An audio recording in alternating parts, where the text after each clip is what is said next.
भाजपनं काँग्रेसला मोठा धक्का दिलाय।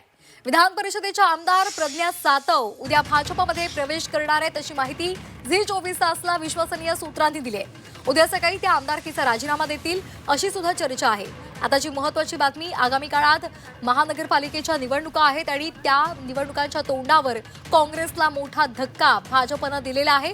काँग्रेसच्या विधान परिषदेच्या आमदार प्रज्ञा सातव या उद्या भाजपमध्ये प्रवेश करणार आहे अशी माहिती झी24 तासला सूत्रांनी दिलेली आहे। कोणी भाजपमध्ये येत असेल तर आम्ही खऱ्या अर्थाने त्यांचं स्वागतच करतो।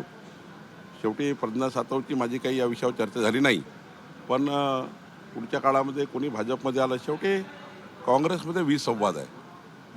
काँग्रेसचा पायपोस कुणाच राहिला नाही आणि त्यामुळं विसंवादामुळं कार्यकर्ते हतबल झालेले आहेत, नेते हतबल झालेले आहेत। कुणाशी बोलावं, कुणाही चर्चा करावी, काही त्या ठिकाणी काँग्रेसमध्ये ठाव ठिकाणा नाही आणि म्हणून मला वाटतं मोठ्या प्रमाणावर असंतोष काँग्रेस पार्टीमध्ये आहे, आमदारांमध्ये आहे, खासदारांमध्ये आहे आणि त्यामुळं पुढच्या काळात त्यांचं भविष्य नाही आहे। तर प्रज्ञा सातव कोण आहेत पाहूयात ग्राफिक्स मधून। राहुल गांधी यांचे निकटवर्तीय दिवंगत राजीव सातव यांच्या त्या पत्नी आहेत।